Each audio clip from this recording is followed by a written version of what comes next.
So ihr Lieben, heute geht es um das Thema Flaschen. Nein, wir reden nicht über Olaf Scholz, nein, wir reden nicht über Friedrich Merz, nein, wir reden nicht über andere Flaschen, wir reden über richtige Flaschen, und zwar Wasserflaschen. Warum reden wir über Wasserflaschen? Wie kam ich auf das Thema? Ich bin immer transparent zu euch, ich bin in einem PR-Verteiler und das PR-Unternehmen heißt Vitamina C. Und die vertreten, ich glaube, fast ausschließlich so italienische Marken, haben aber auch Camelback dabei. Jetzt muss ich mal gucken, wo Camelback eigentlich herkommt. Ich glaube, die kommen aus Großbritannien oder so. Und ich habe schon mal für euch die Laufweste probiert, die ich auch immer noch habe, die schwarze, kann ich auch immer noch sehr empfehlen. Und ich habe mal für euch eine Laufbrille getestet, die ich auch immer noch habe. Hier, ich hole die mal kurz raus, ich liebe die. Da läuft man automatisch schneller, weil man cooler ist. Ne? Von Rudi, genau, Astral hieß die, glaube ich. Von Rudi Projects, genau. So, da fühle ich mich immer ein bisschen wie Ski-Agu. Wo du lebst, Mieter in meinem Kopf. Aber nur halb. Und letztens kam da mal wieder was rein. Also ihr seht auch, ich habe ewig nichts mehr dazu gemacht, weil wenn die Themen mich nicht interessieren, dann mache ich das nicht, weil auch wie immer, wenn ich sowas zugeschickt bekomme, dann ist es ein Gewinn, weil ich quasi, also keine Ahnung, Brille kostet 100 Euro, da muss ich bei mir in meinem Kleingewerbe, in meine Excel oder in mein Steuertool eintragen, jo, ich habe 100 Euro Einnahmen gemacht. Und was muss man mit Einnahmen machen? Richtig, die muss man versteuern. Dabei will ich nur euer Bestes, euer Geld. Hundesteuer, Tabaksteuer, Kfz und Ökosteuer habt ihr echt geglaubt, mehr kommt nicht. Also muss ich dann quasi 50 Euro, sind 40-50% im Schnitt, muss man irgendwie dann an Steuern zahlen. Das heißt, das kostet mich dann Geld. Also nehme ich natürlich auch nur Dinge, die mich wirklich interessieren und wo ich denke, dass das für euch einen Mehrwert hat und wo ich denke, da habe ich Bock drauf. Und Wasser ist tatsächlich neben Schlaf wahrscheinlich oder Trinken das wichtigste Thema, dass man genügend trinkt. Irgendwo hat sich gerade ein Licht ausgemacht. Naja, egal, weiter geht's. Ich benutze seit locker über einem Jahr dieses richtige Instagrammable, diesen Stanley Cup, den Quencher. Der hat nämlich 1,2 Liter. Das heißt, wenn ich davon 2 Stück am Tag trinke, habe ich mein Ziel erreicht. Und ich mache mir morgens das Ding voll. Ich habe meine Osmose-Filteranlage. Das heißt, ich hau mir da schön 1,5 Liter gefiltertes Wasser rein. Und hoffentlich schaffe ich das bis zum Mittagessen. Und dann nach dem Mittagessen, also ich arbeite komplett von zu Hause, remote, fülle ich mir das Ding nochmal auf. Und dann hoffentlich mache ich das so bis 18, 19 Uhr leer, damit ich dann nachts nicht immer auf Toilette muss. Darum möglichst irgendwie bis 18, 19 Uhr alles wegsüppeln. Und das funktioniert sehr gut. Ich schaffe es eigentlich immer, die 2 leer zu machen, weil wenn man sich jetzt hier so ein normales Gläschen nimmt, das ist jetzt natürlich ein sehr kleines, aber wenn man sich so ein 250 Milliliter Glas nimmt, ihr kennt das wahrscheinlich alle, dann geht man ins Büro oder an seinen Schreibtisch im Büro und setzt sich hin, hat das Glas weg und dann ist man irgendwie beschäftigt, man hat gerade keinen Bock aufzustehen und dann wartet man eine Stunde und dann holt man sich das nächste Glas und dann denkt man, ach, ich habe ja heute Morgen wieder nur einen halben Liter oder nur ein Glas getrunken.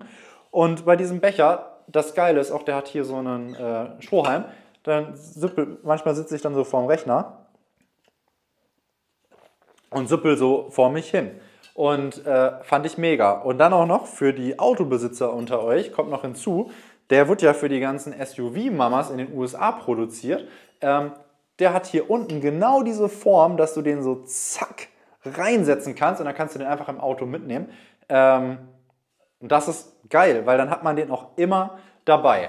Das größte Problem bei dem Stanley Cup ist das hier.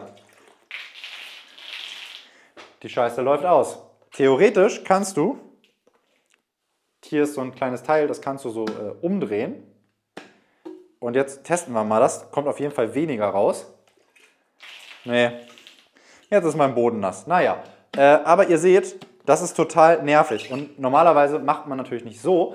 Aber tatsächlich, wenn man dann irgendwie ins Auto geht und da unterwegs ist und man hat diesen Quencher in der Hand, dann passiert das auch schon mal so, wenn man so ein bisschen leicht den hat. Das läuft halt alles runter. Und das ist einfach scheiße.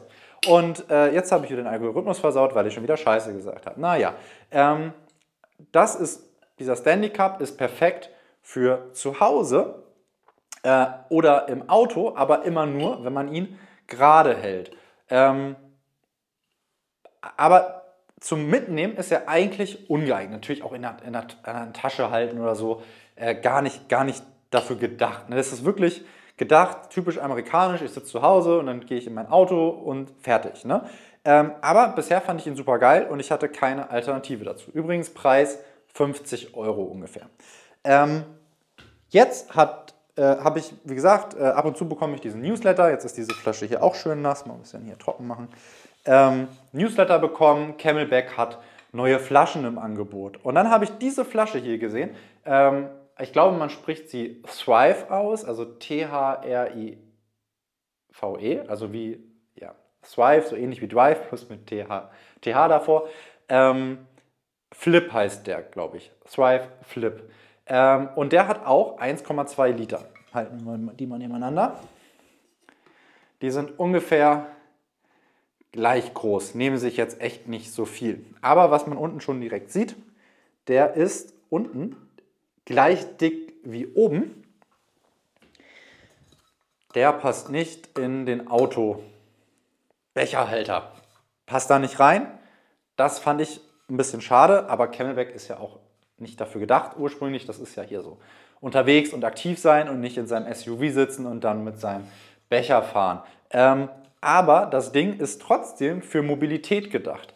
Erstens hat es hier diesen schönen Henkel. Das heißt, man kann das mit sich rumschleppen, kann das rumlaufen, kann irgendwie, wenn man auch zum Auto geht oder so, kann man das nehmen. Ich nehme den immer jetzt und schmeiße den dann einfach auf den Beifahrersitz oder schmeiße ihn unten rein.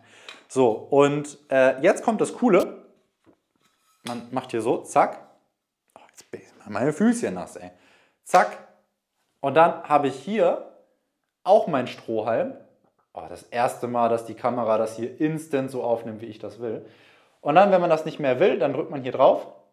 Zack, und dann fährt das wieder ein. Und dann hat man quasi auch aus hygienischen Gründen hier den Strohhalm wieder geschützt. Und manchmal läuft ein bisschen Wasser aus, aber in der Regel nicht. Also wir können das jetzt mal rüberhalten. Es läuft gerade nichts aus. Also liebe Leute, ich würde es jetzt nicht 100% drauf ankommen lassen, wenn ihr da gerade gleich, ihr seid auf dem Weg zur Uni, ihr gebt eure Bachelorarbeit ab, die ihr 3 Monate vorbereitet habt und schmeißt den Thrive Camelback damit rein. No risk, no fun, sage ich da. Aber lasst es lieber sein. Also wenn da irgendwas nicht nass werden darf, lasst es sein. Aber es ist besser als der Quencher, der Stanley Cup. Also hier läuft ohne Probleme. Und hier unten ist auch ein Gummi dran. Keine Ahnung, ist halt Gummi. Vielleicht, ich weiß gar nicht warum, aber ist Gummi, das schützt vor ein paar Sachen. Wenn das Ding auch mal runterfällt oder so, ist das Ding nicht gleich kaputt. Was man aber sagen muss, ich habe jetzt hier schon nach einer Woche, jetzt finde ich es gar nicht mehr, doch hier sind schon ein paar Kratzer drin. Also eine Woche habe ich ihn nicht. Ich glaube, ich habe ihn jetzt 2 Wochen ungefähr. 2, 3, 2. Ich würde sagen, ich habe ihn 2 Wochen und benutze ihn jetzt aber wirklich jeden Tag. Ich habe ihn seit Tag 1 im Einsatz, weil ich ihn seit Tag 1 wirklich cool finde. Und um auch nochmal kurz das Innenleben zu zeigen, hier ist quasi der Strohhalm, das Endstück, das Rückstück. Das kann man hier auch einfach abnehmen, sodass man dann das hier einfach sauber machen kann. Also theoretisch sollte man, guck, jetzt funktioniert die Kamera mal wieder nicht, doch macht sie. Theoretisch sollte man das Ding natürlich auch jeden Tag richtig putzen. Jeden Tag mache ich das auch nicht, aber macht das bitte alle paar Tage sauber, auch den Stanley Cup, weil sonst wird es ein bisschen eklig. Und jetzt will der hier gerade nicht rein. So, jetzt ist er wieder drin. So, geht eigentlich auch mit 2 Händen, ganz einfach. Ich habe tatsächlich 2,5 Kritikpunkte. Das erste ist, was für mich tatsächlich ein bisschen doof ist, beim Autofahren passt der Stanley Cup einfach besser rein. Ist einfach so, für lange Autofahrten oder so würde ich den Stanley Cup immer mitnehmen.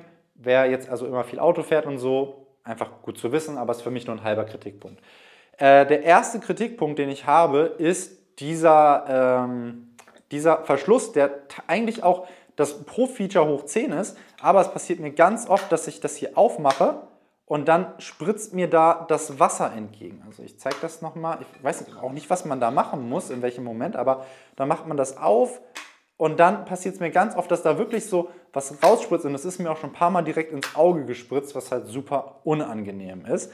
Das ist für mich so der erste Kritikpunkt daran. Und ich habe auch, muss ich gestehen, eine Sekunde gebraucht, bis ich die Logik verstanden habe. Also nach dem dritten Mal habe ich es dann auch verstanden, aber am Anfang dachte ich so, hä, was ist das hier mit dem Deckel und so? Irgendwie hat das auch am Anfang nicht funktioniert, aber dann ging es. Und der zweite Kritikpunkt für mich ist, ich finde, es bleibt relativ viel Wasser übrig. Jetzt nicht wundern, ich habe Markus Rühl-mäßig Abelschorle getrunken und das ist die Menge an Wasser, an Flüssigkeit, die unten drinne bleibt, die übrig bleibt. Also, na, was sind das hier? Ich würde schon sagen, so 50 bis 100 Milliliter, die ich nicht rausbekomme. Also dann sitze ich da, ziehe dran und es geht nichts mehr raus. Hier manchmal passiert das übrigens jetzt auch, dass hier dieses Ding dann da runtergeht. Da muss man es jetzt wieder hochmachen. Nicht so schlimm.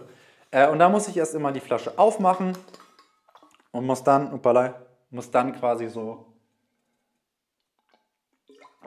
den letzten Schluck raustrinken. Und das ist beim Stanley Cup tatsächlich deutlich besser, weil der Stanley Cup, den Strohhalm heißt das Ding, den kann man halt in jede Richtung bewegen und da bleibt halt fast gar nichts übrig. Also lass es 10 Milliliter sein und dann passt das. Und dann denke ich mir so, da ist doch noch voll viel, das spüre ich doch und dann kann ich das nicht trinken. Vom Gewicht würde ich sagen, ich könnte auch einfach nachgucken, aber ich habe keinen großen Unterschied gemerkt. Ich würde jetzt sogar vom Gefühl sagen, dass der Camelback noch ein bisschen leichter ist, aber jetzt muss man auch gestehen, ich habe ja extra die 1,2 Liter Flaschen. Das ist halt schwer, das ist halt 1,2 Liter Wasser und dann wiegt dieser Becher wahrscheinlich auch nochmal ein halbes Kilo oder so. Dann bin ich halt bei 2 Kilo. Das ist ein großes Gewicht. Was man sagen muss, also bei dem Stanley Cup, da gibt es ja auch verschiedene Varianten, da kenne ich mich nicht so gut aus.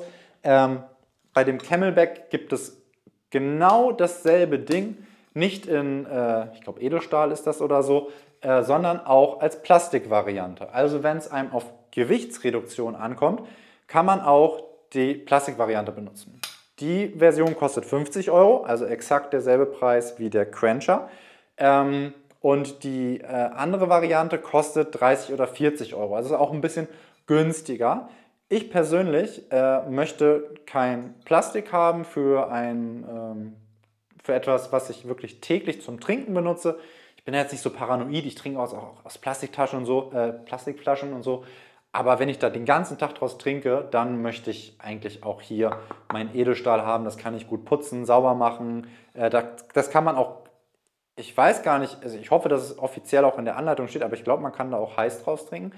Aus dem Stanley Cup kann man sowohl heiß als auch kalt trinken. Das müsste hier, glaube ich, auch gehen. Falls es nicht geht, ich gucke das nach und dann markiere ich das, weil da habe ich keine Lust, dass ihr da euch was reinschüttet und dann explodiert das oder so. Aber bei dem Stanley Cup sollte das auf jeden Fall gehen, weil der ja auch nicht diesen Druckverschluss hat. Also ihr habt ja gesehen, das Wasser läuft aus, das heißt, wenn da Hitze drin ist, dann kann das halt auch ein bisschen rauskommen. Und ich weiß nicht, hier ist es ja dann schon ganz schön abgesperrt, weil dieser Strohhalm sich quasi umknickt. Da weiß ich auch, sieht man das hier so ein bisschen? Zu dunkel ein bisschen, aber ich hoffe, dass der da nicht irgendwann mal kaputt geht. Also das könnte tatsächlich so ein Bottleneck sein, dass nach 1-2 Jahren da der Plastikstrang halt kaputt geht. Es gibt auch noch eine ähnliche Variante, wo man quasi nicht hier so einen Strohhalm hat, sondern wo dann quasi einfach so eine Öffnung ist, aus der man dann trinken kann. Die ist, glaube ich, auch relativ neu, aber ich bin ein großer Fan von Strohhalmfunktion, weil ich dann beim Arbeiten und so einfach immer